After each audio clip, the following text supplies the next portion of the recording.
తెలంగాణలో సామాజిక న్యాయం సాధించాలంటే మరోసారి భూ పంపిణీ జరగాల్సిన అవసరం ఉందని తెలంగాణ రక్షణ సేన అధ్యక్షురాలు కల్వకుంట్ల కవిత అన్నారు. తమ పార్టీ అధికారంలోకి వస్తే భూలక్ష్మి పథకం కింద ప్రతి పేద కుటుంబానికి ఎకరం భూమి పంపిణీ చేస్తామని ప్రకటించారు. బంజారాహిల్స్ లోని తెలంగాణ రక్షణ సేన కార్యాలయంలో మీడియాతో మాట్లాడిన ఆమె రాష్ట్ర ప్రభుత్వంపై తీవ్ర స్థాయిలో విమర్శలు చేశారు.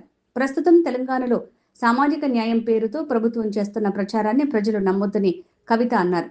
సామాజిక న్యాయంపై తమ పార్టీ నిర్వహించిన సంకల్ప సభ తర్వాతే ప్రభుత్వం ఆ అంశంపై మాట్లాడాల్సిన పరిస్థితి వచ్చిందని పేర్కొన్నారు. మాటల్లో సామాజిక న్యాయం చెబుతూ చేతుల్లో మాత్రం సామాజిక అన్యాయం చేస్తున్నారని ఆరోపించారు.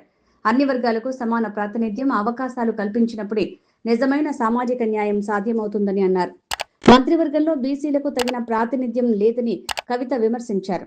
ఎస్సీ, ఎస్టీ, మైనారిటీ వర్గాలకు కూడా తగిన ప్రాధాన్యం కల్పించాల్సిన అవసరం ఉందన్నారు.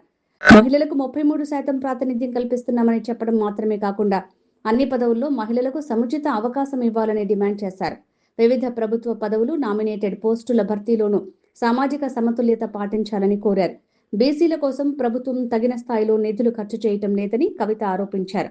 గత 2 ఏళ్లలో భారీ బడ్జెట్ కేటాయించినప్పటికీ బీసీల కోసం ఖర్చు చేసిన మొత్తం చాలా తక్కువగా ఉందని పేర్కొన్నారు.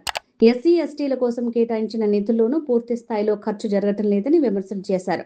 సామాజిక న్యాయం అంటే కేవలం ప్రకటనల్లో కాకుండా బడ్జెట్ కేటాయింపులు, పదవులు, అవకాశాలు కనిపించాలని అన్నారు.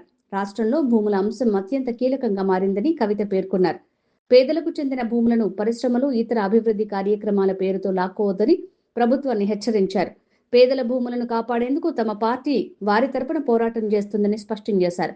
భూమి అనేది పేదలు, ఆదివాసీలు, మధ్యతరగతి కుటుంబాలకు కేవలం ఆస్తి మాత్రమే కాదని, అది వారి ఆత్మగౌరవం, భద్రతకు ప్రతీక అని అన్నారు.